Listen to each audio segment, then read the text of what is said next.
Welcome to DC. And here it comes. Swing and a miss.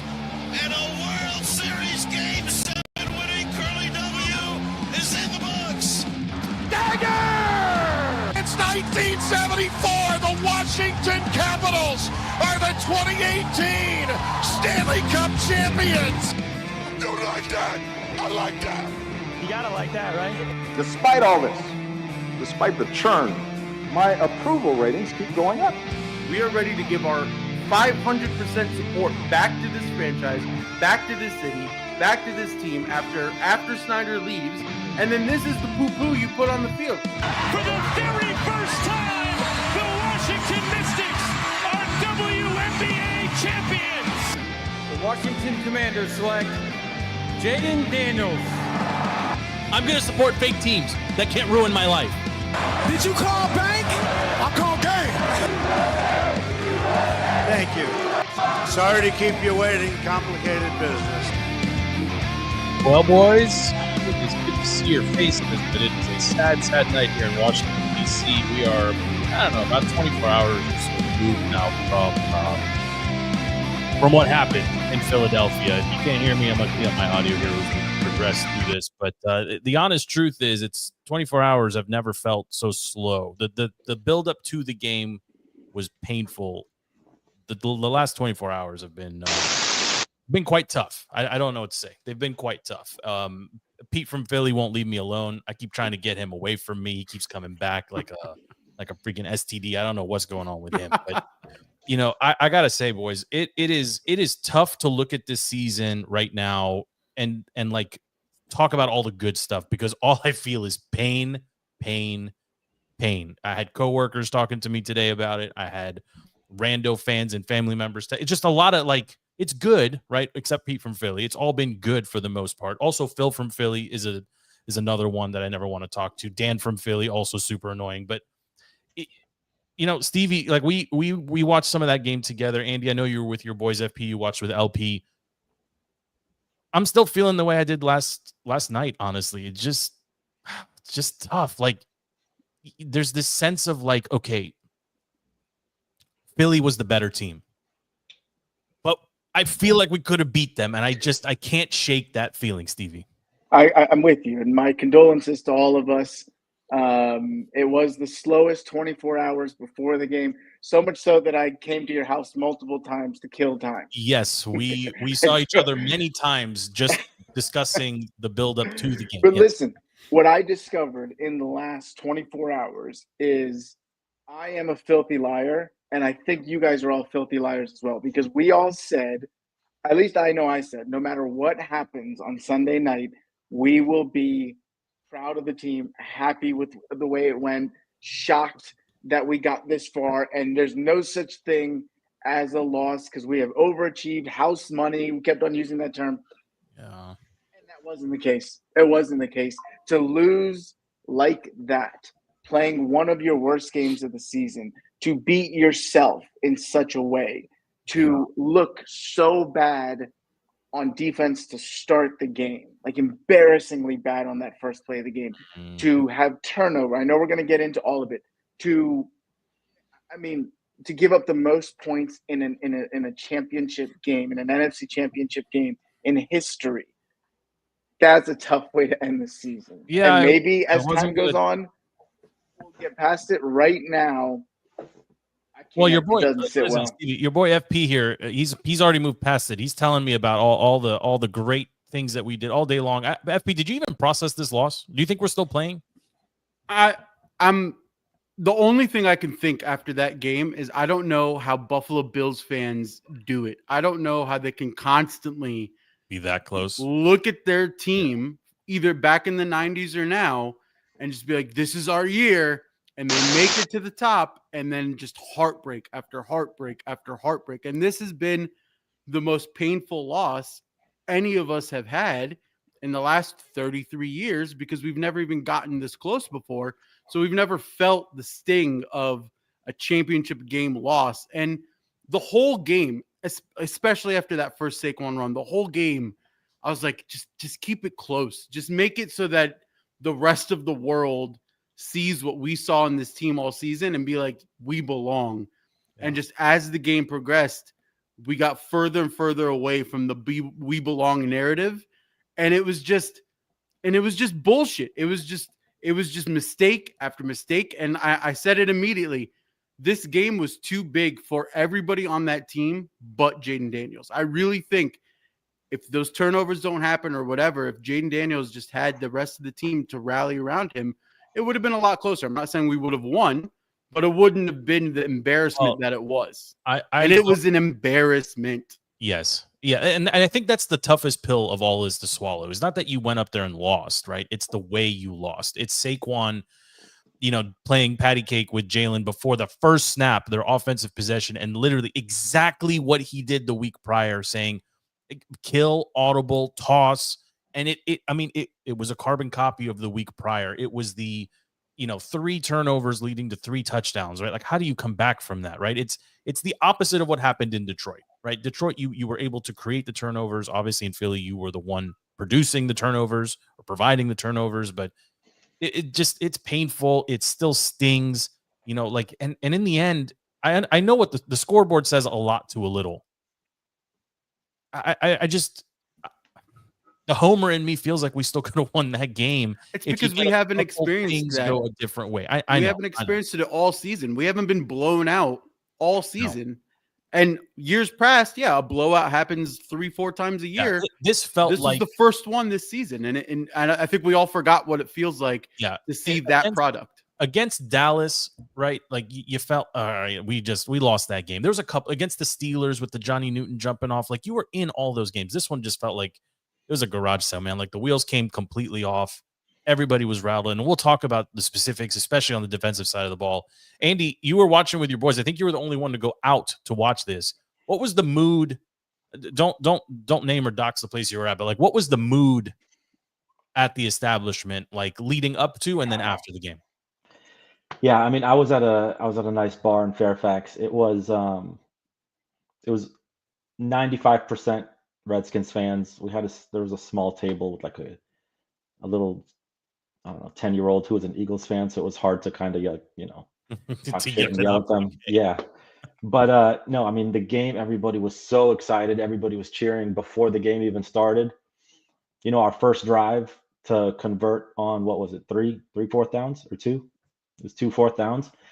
Even though it was weird to kick a field goal after going for it twice, even though you were in field goal range, that's beside the point. No, I mean, the mood was fire at the beginning, electric at the beginning. And then Saquon's first run, and then turnover. I think Stevie, touchdown. You even said it, Stevie, right? 7-8 minutes to go get 3, and then 14 seconds to get 7 is feels like you're down 2 scores. Yeah.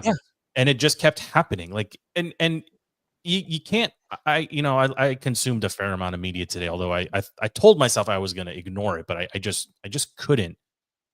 The thing that I can't get away from is Saquon. If you take away the long run, and you can't actually take it away from him because he's incredible, and I find it personally very hard to cheer against him because he's so likable. He was largely contained, right? I mean, largely contained. Like, if you take away that, he's still averaging 4 yards a carry, but like it's. I'd be curious. Yeah. Ask you guys, because I see there's some rubbish being put in the chat about takeaway for 27-23 nonsensical stuff. I mean, he doesn't stop. He's in here now. The biggest, you guys can't see the chat, but he's nonstop. Pete from Philly, what in your opinion was the biggest turnover? Because to me, I'll give mine very quickly. So many to choose down from. 11. We had all the momentum. We were driving to get it to a 1-score game in the third quarter. And Austin Eckler's fumble, to me, I understand everything that I understand what McNichols did on the kickoff and how it changed, because we also, Philly got the ball to start second half. I understand that. I obviously understand, the other fumble as well. But to me, we were about to make it. We had all the momentum going, and we were getting ready to cut it to a 1-score game. That Eckler fumble, to me, was the deal breaker. God, you Eckler, I'm sorry. I did it right on Sunday. You nailed it. You said his name. I know. You went 6 for 6 on Sunday, but so you're on the Eckler fumble. There's many to choose from. Andy, which one are you on? No, the McNichols, the kickoff one. You can't fumble on that kickoff. It was the McNichols fumble. That was for me the momentum swinging one. FP, which one are you picking? Diami all the way, because I'm on that one too. Just go down. Like me and LP were shouting at the TV, just go down. Like we understand the need for yak, but not against this team. Not against this team that preaches punching the ball out. And I don't like the whole game. I don't understand how that Eagles defense just has a knack for knocking the ball out of players' hands across the league all season long. They've been the best at generating turnovers. I don't understand why that team figured it out and our defense couldn't figure it out. It's just the difference between that team and this team. And it only showed up this week. It only showed up in this game because that defense, the last time we played them in DC, wasn't really, I mean, they got the turnovers, but they didn't look as solid as they did this game. And it just, I don't know. I just can't help but think that this is a young team with a lot of guys that don't have big game experience. Well, Diami's he's one of a billion free agents that may or may not be back here. Right. I will say the Diami one for me too. And it was because it was like the 6th or 7th play of that drive. Like that was your second out. You were working your way down the field. Or maybe that one came on the heels of the fake punt, I think, if I'm not mistaken. So like you were clearly committed to moving the ball and you were able to do it.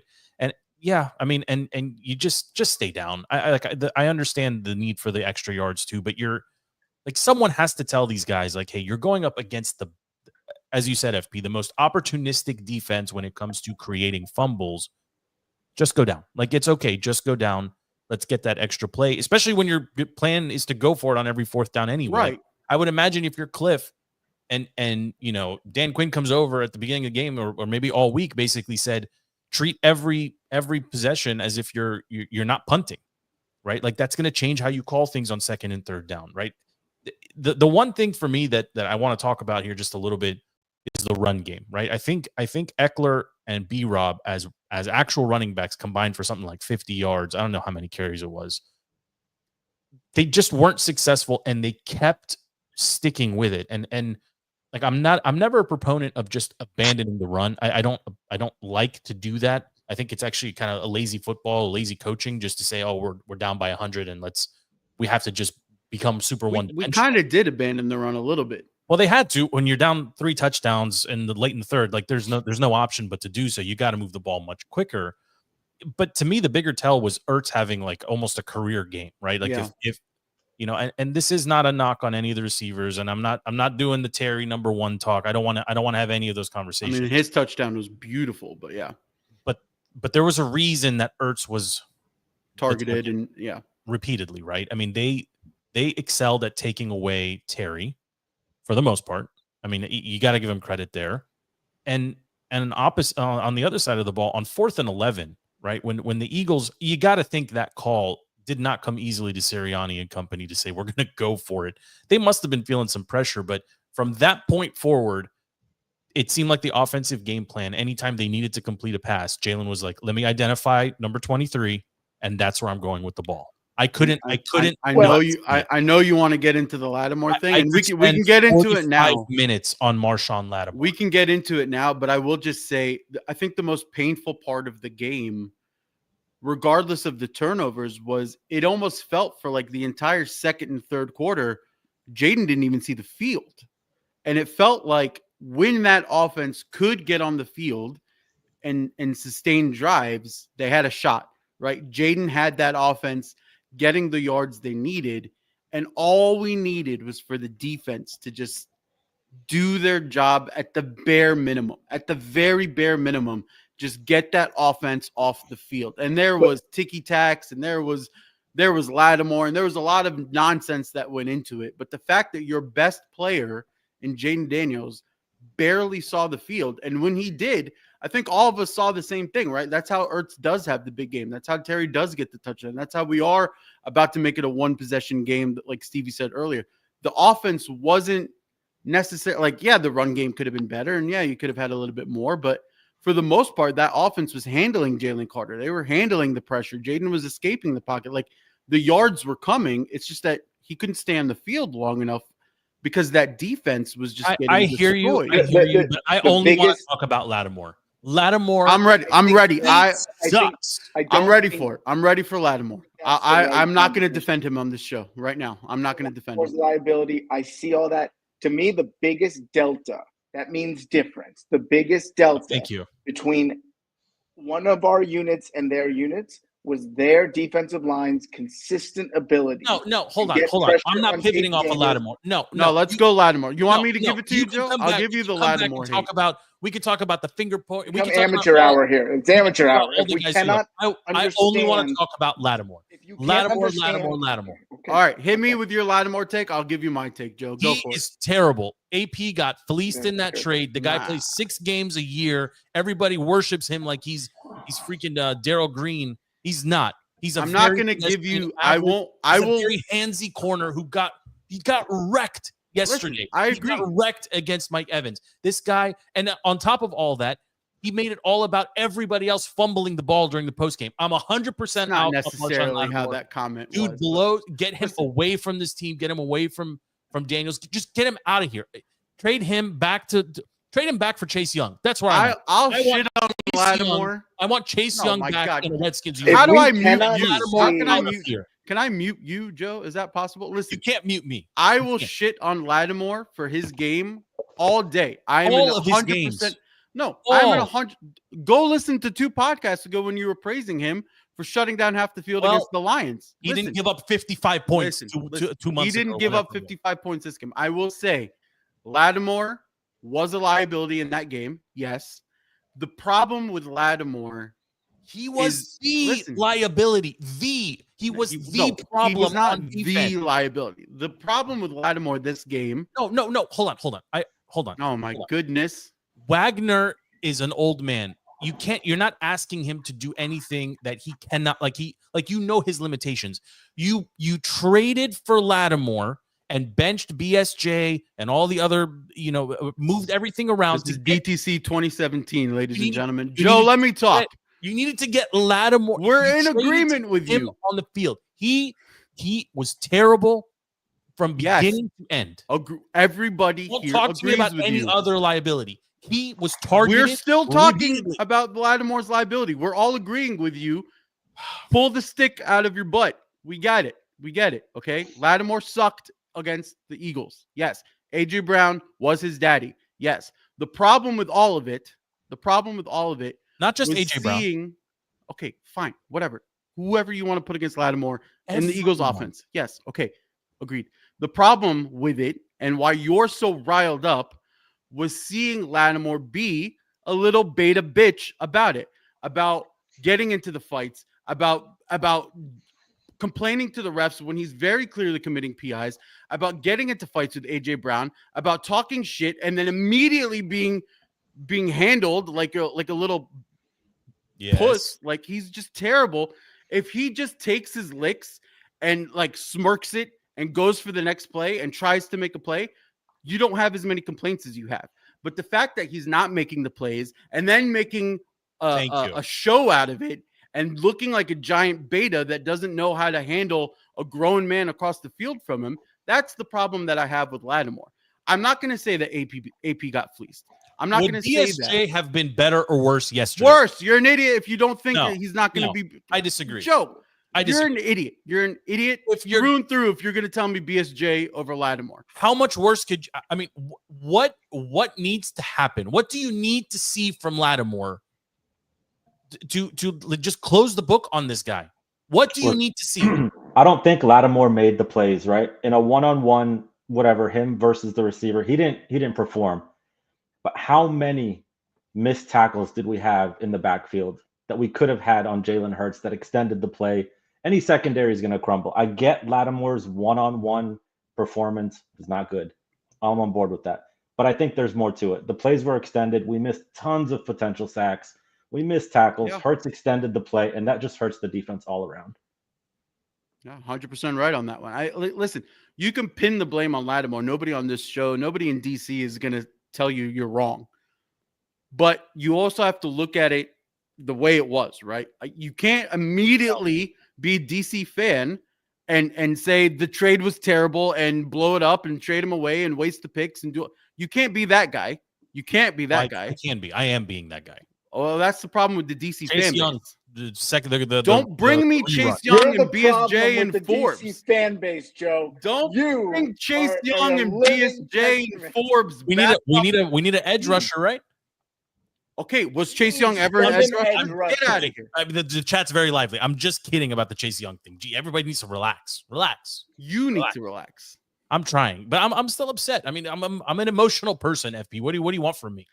I just need just like a Pete modicum Philly, of intelligence. Philly, You're sounding like a Philly fan. Listen, just a little bit of intelligence. I want to just give you a little bit of insight into what I'm seeing on my screen. Okay, everywhere I look, it's Pete from Philly. On the chat, in the private chat, it's Pete from Philly. My phone is buzzing. Pete from Philly. Who cares about Pete from Philly? Their fans are shooting guns in the air while they celebrate. The fans will take care of Pete from Philly himself. He's not going to last. Okay, that's true. Stevie, and the script is written. They're not beating the Chiefs. Also, real quick, that 1 4th down play that they hit on Lattimore, right? Big hold by Saquon. Huge hold on Lulu, right? I don't want to talk about Sean Hockley. I'm not going to talk about the refs because we're going to do a whole ref segment here. The product we put on the field wipes away any complaints you have about the refs. You can't. Do Philly fans know how disgusting they are? Honestly, I don't. Is it like, self-awareness? I don't know. That's just an excellent question. No, I think they remind me of people with like really bad BO that just don't like either they're not active enough to smell themselves or they're not like self-aware enough to realize, hey, like I stink. Well, the whole reason the AJ Brown that everyone reps Philly doesn't actually live there and used to live there and got out. Oh, it's not just Philly. It's Pittsburgh. It's the whole state of Pennsylvania. Yeah, the most annoying fans are from the state of Pennsylvania, and none of them still live there. Yeah, this is the truth. The whole reason the AJ Brown reading a book thing on the sideline was a headline in the first place was Philly fans felt fleeced that one of their own knows how to read a book. None of them know how to read a book. They were like shocked by it. Their mayor can't spell either. So yeah, I mean, it's listen.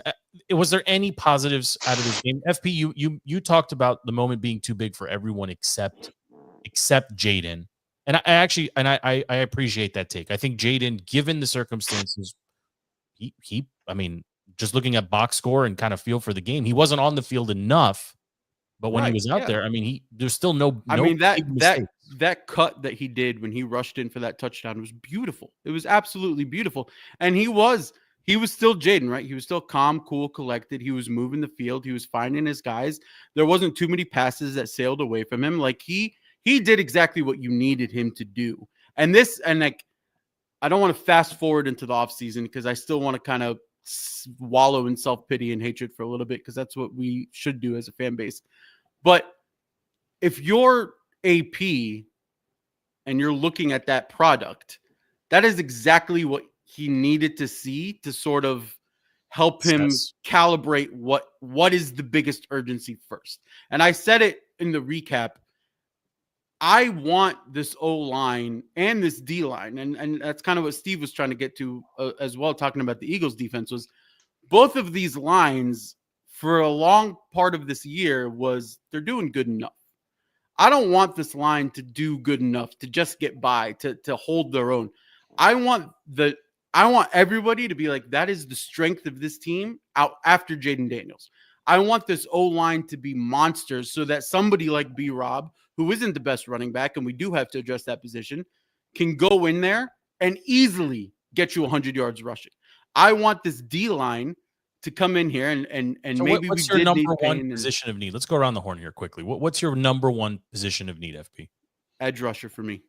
I love the guys, but when you see Saquon do what Saquon's doing, and he's always breaking it to the outside and going, you gotta contain. And all of those plays that Andy was talking about where Jalen Hurts is extending, you need proper, real elite edge rushing that's going to get that quarterback down, that's going to get those sacks, and you contain, because then your weak secondary, then your old middle linebacker, then all of those other pieces work together and do a better job if they don't get to expand that field.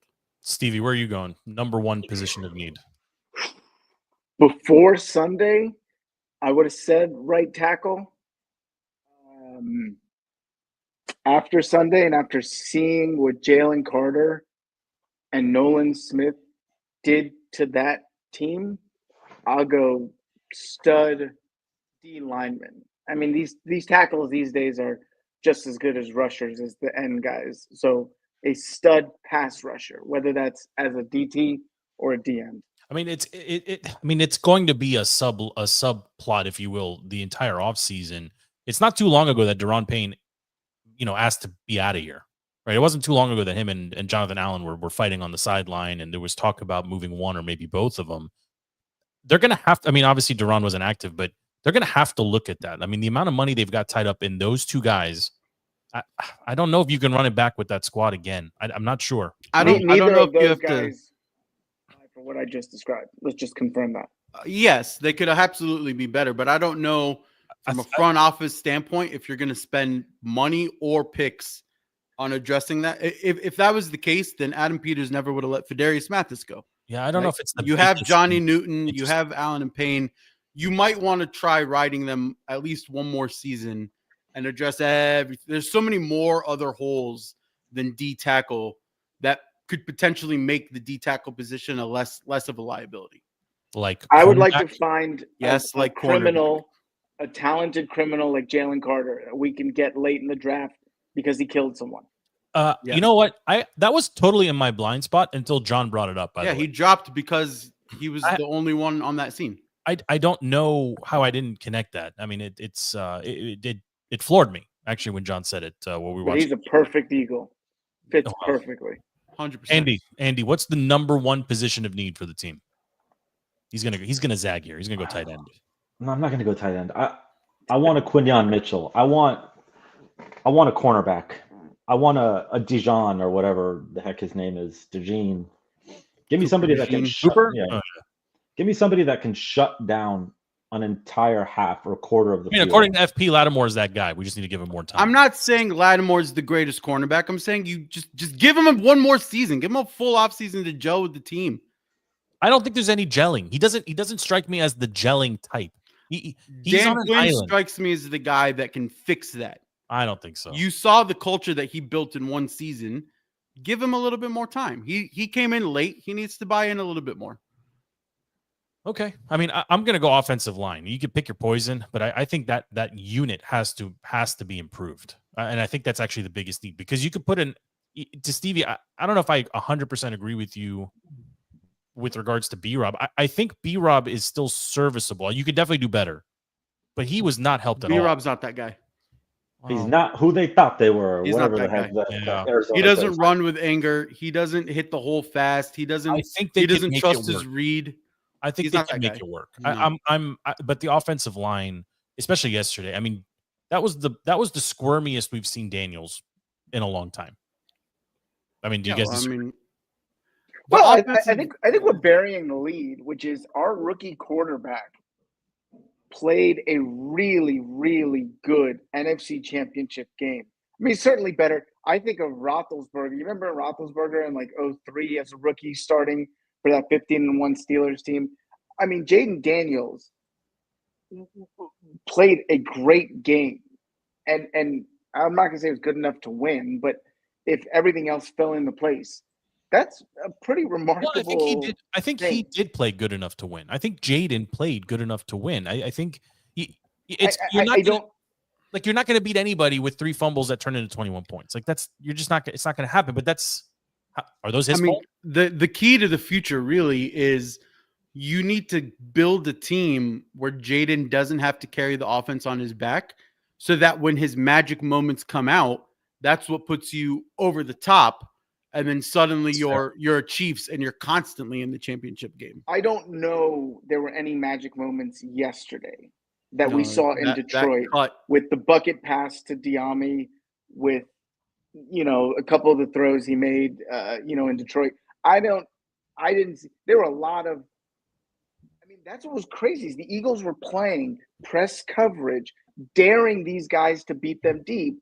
And I'm not going to knock the wide receivers. If Jalen Carter and Nolan Smith are not getting pressure on Jaden, he's going to make those throws. That's the difference in the game. I slightly disagree here. And again, I'm not picking on the receivers, but this is where, It's not the biggest need, but they have to address wide receiver. Like, I agree. I fully agree. How many times yesterday, Stevie, did I say, like, all these other teams just take shots down the field? Either they're going to make a spectacular catch or you're going to get a pass interference call. We can't even get enough separation or make it appealing enough for our very good rookie quarterback to take. He doesn't have time. I understand. He doesn't have time. I understand, but T. Higgins is on everyone's radar. Like Diami. Where's Stat Boy? I need number of pressures on Jaden Daniels. No, Steve, you're right. But you're also you can't like losing Cosme. We were trying to say it wasn't a big deal. Me specifically trying to say it wasn't a big deal. And Trent Scott did his part, right? Like Jaden could have been in a lot more trouble than he was. But you're right? Like losing Cosme was a big deal, but Brandon Coleman looks like he was a pretty good steal. You don't really hear his name. The left tackle kind of short up there. He can hopefully only get better. Why was Lucas on the field half the time? I mean, they were just rotating, right? They're trying to see what the better matchup was. No, they're trying to see what the better matchup is. The Eagles are the more talented roster. I don't think anyone's going to debate that. The Eagles, they were basically subbing centers in and out all game. Like I struggle to give them credit, but they are the better constructed roster. They were the more competitive team on the field. They had the best player on the field in Saquon. And the tush push, we need to talk about the tush push too. Like I don't understand. I hate that I'm going to lean in on here on the refs and say that they have to find a way to undo this. Like it's if you pass the ball on a bubble screen to a receiver and the receiver is then shoved forward or picked up and moved forward, that forward progress doesn't count. But for some reason on a tush push, the quarterback gets the ball and then is literally lifted and shoved forward, but it counts. Like there's a problem here. And this isn't to knock the Eagles because they found a loophole or whatever. Like fine. But for the audacity of the refs, I didn't even know this was a thing. For the refs to stand up there and say, the team has been warned that we're just going to give them points, even though they don't score, because Luvu is trying to time the snap count, or because Allen or whoever is lined up trying to get a shove to stop this thing. Was anyone here aware? I think Luvu cracked the code. Hear me out on this. The count? The code. Luvu cracked the code to stop the tush push. It's going to be a rule change. Hear me out on this. Follow my train of thought. I like it. Tinfoil hat on. Here we go. Tinfoil hat. Welcome to the show, Andy. Luvu cracked the code. Do this multiple times. Force the referee on the goal line to award this touchdown. The game is gonna slow down. You're gonna have pissed off fans. You're gonna have pissed off fantasy owners for sure. You're gonna have pissed off. Everybody's gonna be pissed off. Sports because who do you reward the touchdown to? Luvu cracked the code. Do this enough times.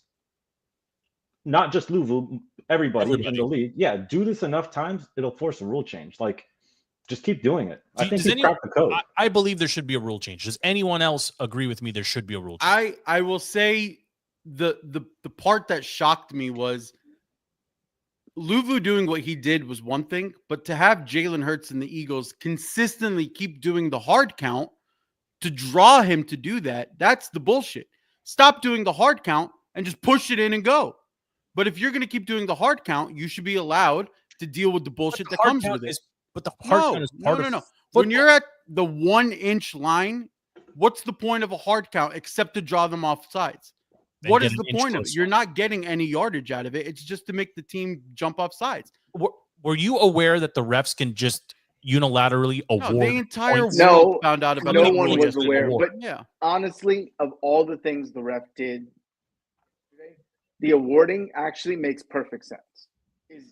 At some point, the game must continue. If you continue to go off sides, they have to. I thought they were going to eject Luvu, which that would be a more appropriate thing than giving them a touchdown, is you eject the guy who keeps on doing it. But that's what I'm saying. Crack the code. Keep doing it. Keep doing it. It doesn't crack the code because it doesn't stop them from setting. Well, not in that game, but it's going to force. No, but Andy's saying the second that any ref in any game awards the Eagles the points, everybody on that competition committee is going to be like, no, this is some bullshit. That can't happen again. But this idea that the refs can even do that, like in my mind immediately went to, like, as I was kind of letting all this marinate. Remember when Des Bryant caught a touchdown that the refs decided wasn't a touchdown? Yeah. Is this that dissimilar that they just make a unilateral decision? Well, I mean, a couple of weeks ago, I think, or maybe it was last week, I don't remember, one of the shows we recently recorded, I was telling you, like, there has to be a way to challenge. The coaches have to be able to challenge every single call that is made, because the refs make mistakes all the time. I don't buy into the refs gave the Chiefs, and we got at some point talk about this AFC game a little bit too, but at some point though, you have a million people on your coaching staff and video review guys and whatever. When there's a blatant error, right? Like, why can't I challenge it? Like, why can't the coach say, "Hey, I want you to take a look at this"? It's a great question, and the other thing is, you're talking about the Des Bryant catch. The more relatable one is, you remember, I think it was like 2 or 3 seasons ago, where Tomlin accidentally stuck his foot out on the sideline to trip up the Ravens returner. Why are you not awarding points on that play? It was very clearly going to be a touchdown. Caught, right? Absolutely. Yeah. So this idea that the refs can just give you points even though you don't actually complete the scoring act is wild. That can't be a thing. It should not be a thing. No. Right? Like, but then again, the tush push should not be a thing, because there's a QB sneak, which is different than a tush push. Very established difference of the QB himself will sneak it and push himself, drive himself.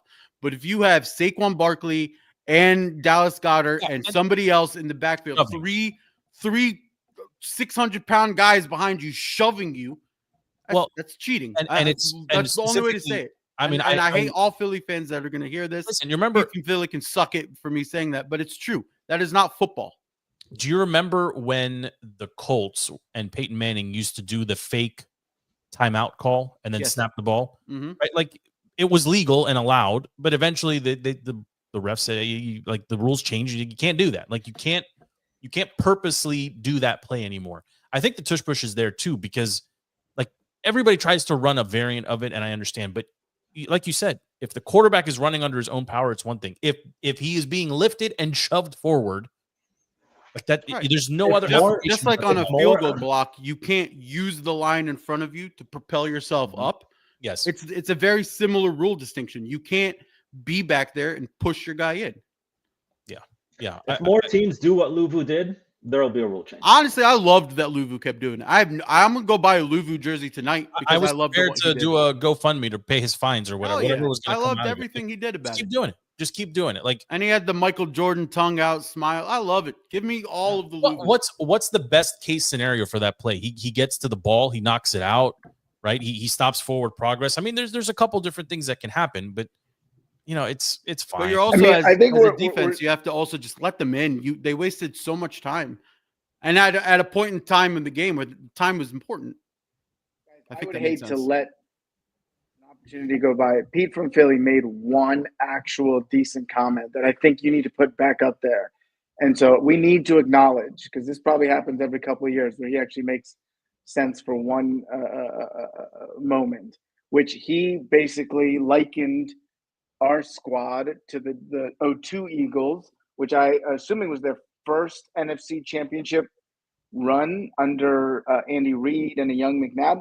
He's right. I mean, there is a order when it comes to the NFL. There is a transitory, moment where you're these like young up and comers, and then you become, the hunter versus the hunted kind of thing. We're seeing it with the Bills and the Chiefs. Obviously, it's not the Bills year again, but where you're like trying to get up, and beat these guys. I think everything that happened yesterday is going to fuel this team to have continued success and be ready for that moment. We see in the NBA all the time where there's, LeBron struggle, overcome, So I think this was step one in what could be a long and prosperous domination of the NFC. I think people from Philly doesn't realize that we're about to dominate the NFC for years to come. I got to take a slightly opposite angle on this, right? I feel like Philly is in a position to continue to be really good as long as Saquon is really good. And I watched that Chiefs. The quarterback sucks. He does. He does. But I mean, look, they got Saquon out of nowhere. I mean, just he fell into their laps. And I'm not saying that'll happen. And I mean, Hurts is not good, but there's enough talent on that team, Stevie, that like they're not going anywhere, right? And I'm watching the AFC game yesterday, AFC Championship game. Refs aside here for a second. All I could think about was the Chiefs attained the pick that became Patrick Mahomes from the Bills. Also the pick that became Xavier Worthy from the Bills. And now they are stuck in purgatory. They had their best season as a franchise. They could not get over the hump. How or who is going to knock off the Chiefs? Maybe when Kelsey retires, perhaps, maybe that's enough where they just can't get by anybody else. To me, like you look at this is not a compelling storyline at all from a Super Bowl perspective. I don't think anyone outside of Kansas City and Philadelphia cares at all about either of these teams. Some people will cheer for greatness. Some people will cheer against Mahomes. Some people just hate the Taylor Swift thing, whatever. I genuinely do not care. I can't cheer for Philly, but I do not care about Kansas City whatsoever. I just look at them and I'm thinking, what if there was a third place game? And I said this out. I tweeted this out yesterday too. What would the ratings look like if you actually got Commanders and Redskins to play a third place game instead of the stupid Pro Bowl or skills? If there was a real benefit to that game, like a draft pick, like maybe the winner, like you get tossed back into the lottery or something. I don't know. Like if there was a way to do it, could you ever convince them to do it? This is just loser talk. It's fan fiction. Loser talk. It's not loser talk. It's fan fiction. But I third place games are loser talk. Does anyone care about the Super Bowl, FP? No, nobody cares about the Super Bowl. Nobody cares about the Super Bowl. Is it better for the NFL to have these two franchises go at this again? Do we not know unfortunately, who's going to win the Super Bowl? It is better for the NFL because Taylor Swift's army is giving them their views. Listen, I don't want to talk about the Super Bowl. I feel that tastes bile in my mouth right now. It's ruining the shisha. Listen, the whole point about for all you non-Middle Eastern. The water pipe. I don't know, whatever you want to call it. The whole point that you were saying about who's going to knock off the Chiefs, the Bills for the last 4 years have been drafting and building their team with one purpose in mind, and that was to take it to the Chiefs. Yes. And that game, every game is always super, super close, right? So you take that narrative, you apply it to the NFC. Who's going to knock off the Eagles? You have to take the team, and this comes into the stupid comment Pete from Philly made. This comes into what Stevie's been saying the whole time. If you're Adam Peters, you look at this Commanders team, and you're like, how do we build this team to handle the Eagles? Handling the Eagles is Saquon. You're not worried about Jalen Hurts. So then you have to do what we said at the beginning. Like you're not just the Eagle. You're not dealing with just the Eagles here. The AFC is dealing with. Okay, I mean, but we proved that we can already handle the Lions and the Vikings and the whoever's because they don't have Saquon. Saquon is that piece. No other team has Saquon, right? Saquon chose to take less money to go to Philadelphia. Why? Because of that O-line. Be in this exact position that he's in, right? Because of that O-line. So if you were looking at a way to defeat this Philly team, to knock them off the mantle, you have to shore up. And that's what I was saying at the beginning, and it's echoing Steve. You have to make it so that this team's strength after Jaden Daniels is your O-line and your D-line, right? D-line, like I said, you're not going to go away from Allen and Payne and Johnny Newton yet. I'm not saying they're on the hot seat as far as hot seat goes for defensive tackles, but all the other positions, the edge players, the O-line, everything, you got to shore it up. And it has to get to a point where Jaden doesn't have to do Jaden things. Terry doesn't have to do Terry things. And you just have, you kind of go back to the 90s. You go to Joe Gibbs football and you play smash mouth football. You have to do it. Right? Like that was he even there? They said he was there. He was there. Yeah, he was there. He was probably getting heckled by fans and pissed on or whatever, but yeah. Was KD there? I don't know if KD. I think KD had a game. Yeah. They still play the NBA. That's right. They still the NBA. The NBA is still happening. It's coming to a show near you very soon. I don't know what we're gonna do. Like we're not talking. We're just gonna go. This is gonna become the Caps show.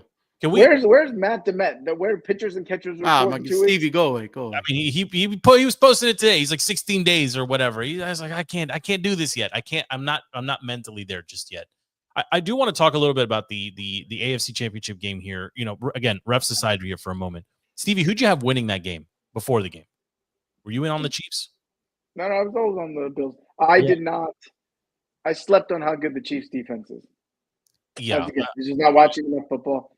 I slept on how good. And really, you talk about the Chiefs' sustained success is not Patrick Mahomes directly. Spags is reloading the defense and Spags. Chris Jones said it. He's like, if any of these teams hired Spags as their head coach and we lost him, we're not in the championship game. We're not in the Super Bowl. He knows. It's very clear that's the strength of their team. And what's amazing is they don't add big pieces. Their defense is very pedestrian, middle of the pack, and then they get to the postseason and it just goes through the roof. And this is a consistent trend with Spags in this defense. And you're right. I mean, everybody gives Reed credit and Mahomes credit. Once upon a time, it was Bieniemy. Spags has successfully coached this defense to play well above their weight class or just take it up a notch in every deep postseason run the team has made. Honestly, it's fundamentals. It's coaching fundamentals, right? Like the defensive line stays where they're supposed to stay. The edge rushers don't lose contain when they have to. They make tackles when they have to. Like they're disciplined, fundamental defense. And I think that's where we lacked, honestly. That's where we lacked. We lacked fundamentals. We lacked on the first play. Are you calling out the coach? Wait. Are you calling out coaching? No, I'm not calling out coaching. No, I'm not calling out coaching. I'm calling out our players. I'm calling our execution out. Like our defensive, like our edges, right? Like, how can you not make tackles? How can you lose contain when he's a mobile quarterback? Like that should be pressed into your mind at the beginning of the game, right? As an edge, keep him in the pocket. Even if you don't make the tackle, just be a brick. Just stay there. Make him work around you, look over you, look around you. Like I think it's a little bit of execution on the player's part. I'm not going to say it's coaching because this coaching staff took a fresh, overturned, inexperienced roster and made it to the championship game. And a lot of that was coaching.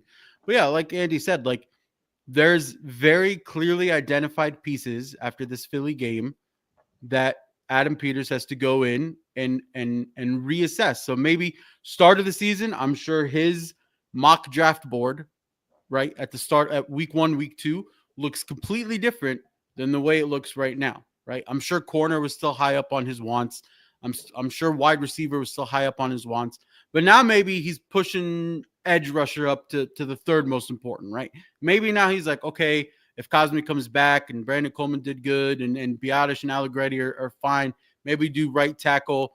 And that's the extra piece you need on the O-line. But I'm just saying the recalibration, which is the Dan Quinn phrase, is still a moving list, right? But yeah, a lot of those missed tackles, it does come down to the players because they were put in position by coaching to get there. They just have to wrap up and eyes to the sky and proper tackling. The Chiefs defense didn't make many mistakes. That's my point, right? The Chiefs don't make mistakes on defense. They're fundamentally sound. They're disciplined. Yeah. They're where they're supposed to be. They're almost never missing a tackle. Right, missing a tackle positionally. They're where they're supposed to be. Like they're just a solid, disciplined team.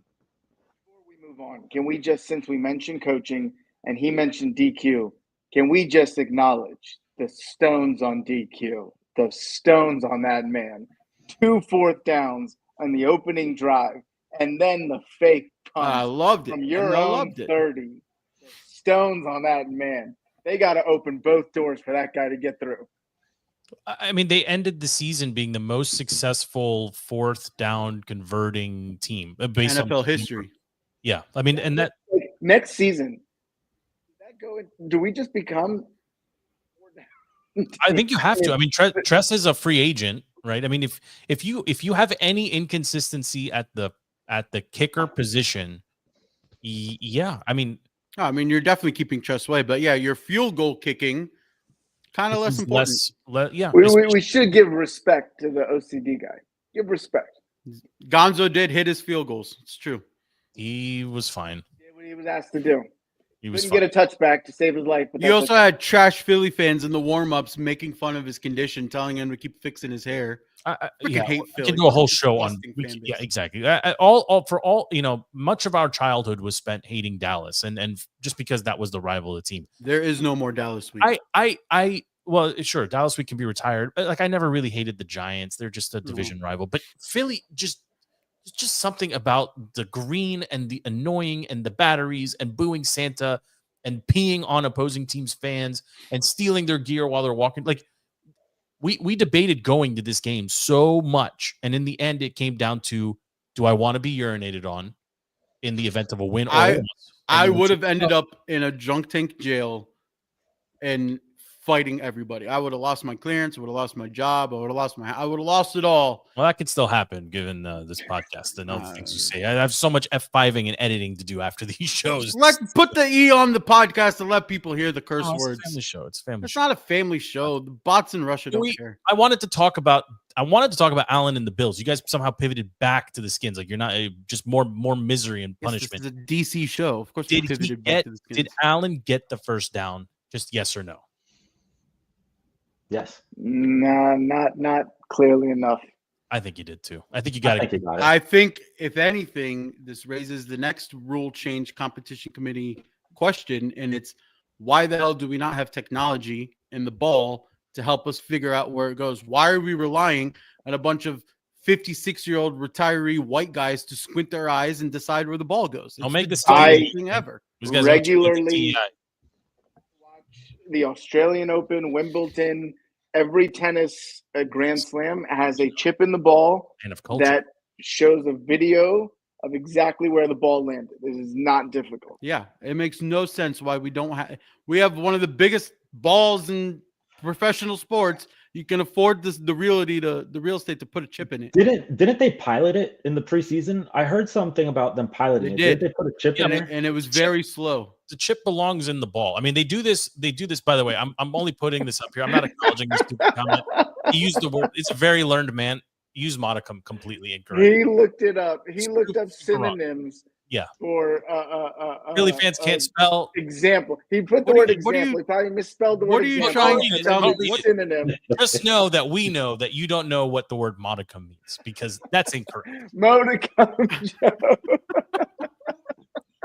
Whatever. Freaking Philly fans. So read a book like your wide receiver. The ball. We see it in EPL soccer, right? Like they do VAR. They've got chips on the line. They've got chips in the post. They've got chips in the ball. Like it doesn't have to be perfect, but what you can't have is what clearly appears to be on TV a first down, then two line judges running towards each other at different parallels. Yes. Then selecting the one that favors the team that everybody is programmed to assume is being aided by the refs. And then make it unchallengeable. That's why for me, I'm going to die on this hill. Every play should be challengeable. Every single one. Yeah, I get that, but the problem is it still comes up to the refs if they want to accept your challenge or not. Why do they not accept a challenge? If that was a challengeable play yesterday, first of all, they should have challenged. Okay, they would see that Allen is over the line, and that's a first down. No, they would have said there's not enough evidence to overturn the ruling on the field, which they do all the time. Well, and then the chip in the ball. That's why you need the technology. Yeah. And if you wanna introduce it, you want to keep piloting it.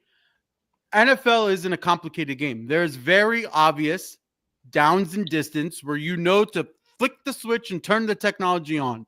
Okay, it doesn't have to be for every down and distance, right? For the most part, it's fine. It's on the very obvious go for it situations. I actually read something you turn the switch on about adding more referees to, like, as you get less and less teams or deeper into the playoffs, add more people to make sure you get the play right. How do you feel about that? So if they could stay out of the way. Did we ever get an answer? I still don't believe the refs are full-time referees. They are full-time referees. They are full-time? Yes. They just work 18 weeks a year plus training camp.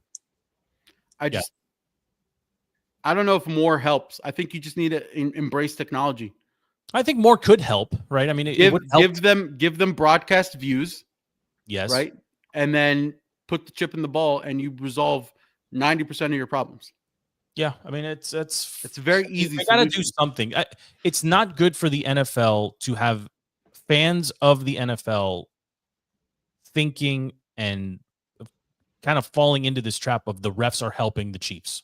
Every call goes towards every single call. What's not good for them is when their own network is talking about it, and it's a point of conversation for Rich Eisen and all these other guys that are on their payroll of the NFL saying it out that are making jokes about it. Like you have to address it. And it's like it's the same BS like you want to say about the tush push, right? Don't get yourself in a position to be down where the tush push can help you score. Don't get yourself in a position where you have to have the refs dictate what happens in the game.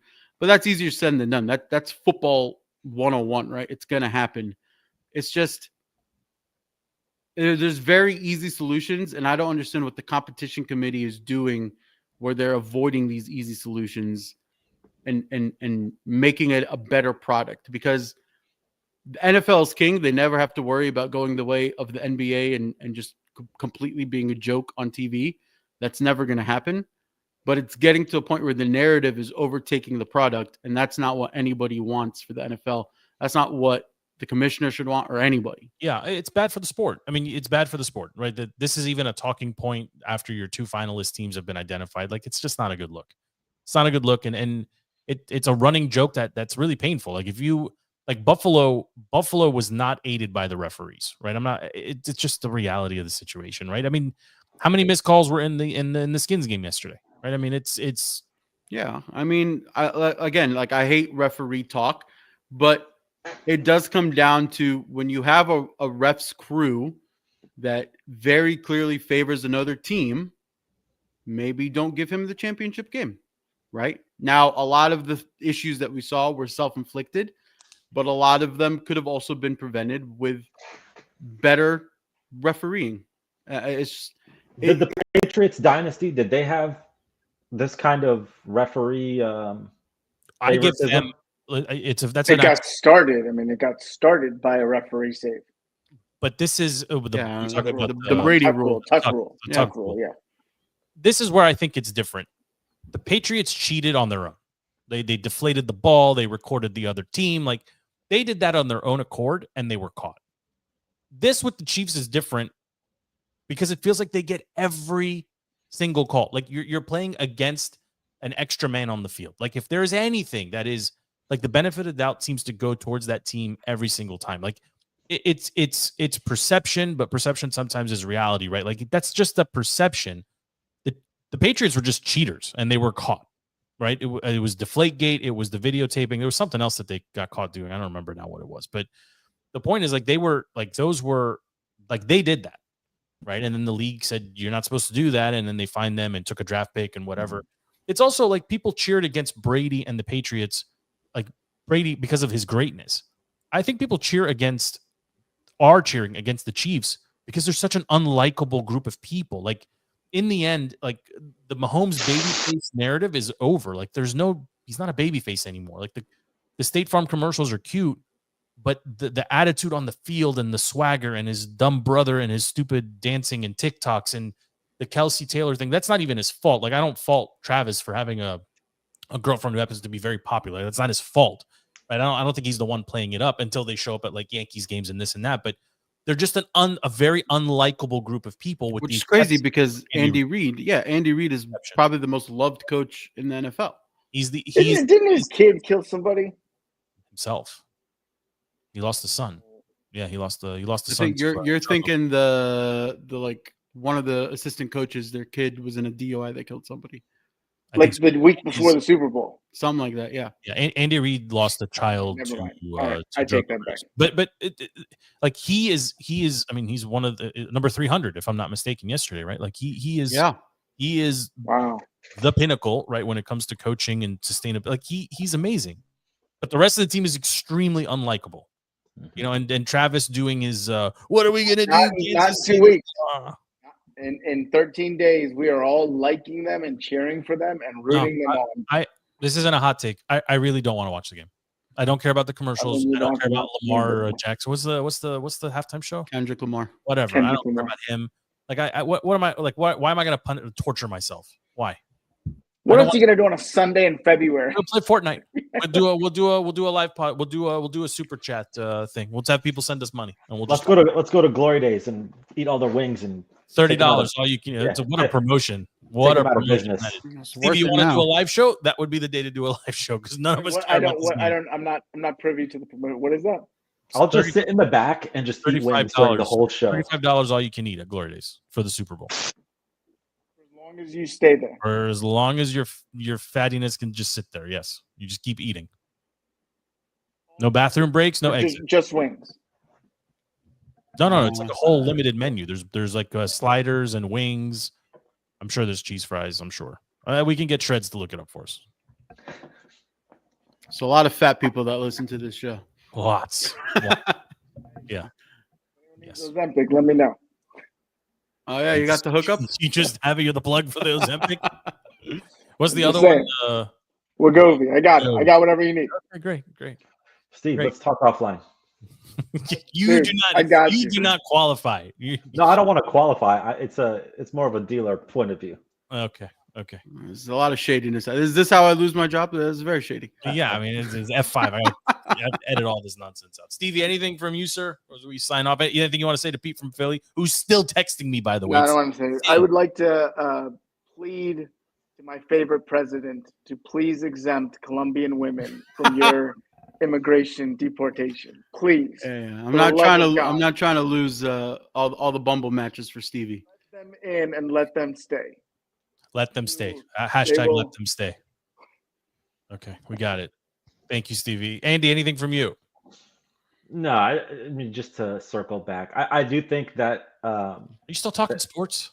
I do. One more thing. I think that the Eagles' dominance was overhyped. That's it. I mean, we all know the Eagles' dominance was overhyped. We beat ourselves. It wasn't their prowess. It was just overhyped dominance. That's it. And I'm mad that it was winnable. It was very winnable. That's what makes me mad, is that it was winnable. It could have been winnable. I mean, I'm annoyed too. FP, what do you got? It pains me to say this, but I'm in full caps mode. Ovi's 20 goals away. Number 1 team in the NHL. Just like that? Less Just than like 24 that. hours? I'm out. What's his Football's over. number? How many more to go? 20 goals away, baby. 20 goals away. Okay, let's get our stat. It's a big stat. Big stat, but will you be in the building as he gets a little closer?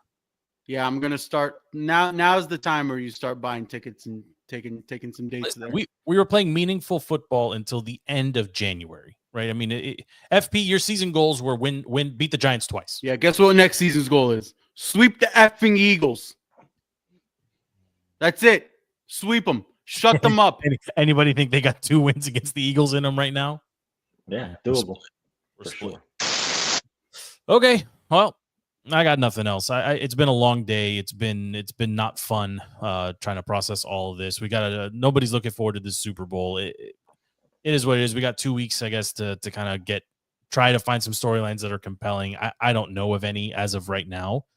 But I guess we'll see. For DC, next time we get together, boys, maybe we'll do like superlatives. We'll come up with a word or something to describe the season. The local radio did that this morning. I thought it was a good way to kind of put a bow on the season that was, right. As miserable as it is, it really wasn't a misery Monday, but it's over. The run is over. I'm sure we can find a modicum of celebration. I don't think you're saying that word right. 1,000%. Pete from Philly. Good luck in 2 weeks. Don't wish him luck.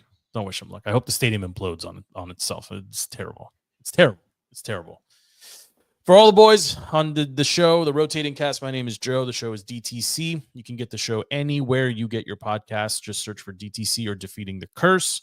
If you have anything to send in, feel free to send it in on YouTube, on Facebook, or at Gmail, defeatingthecurse@gmail.com. Anonymity is guaranteed. We're posting a couple shows a week at this point, so thank you for checking us out, and thank you for hanging out with us. Until next time, we are out. Hail to the Redskins. Hail to the Commanders. The season is over, but the dream is alive. Curse is very close to being defeated, as we saw. So until next week or next time, we are out.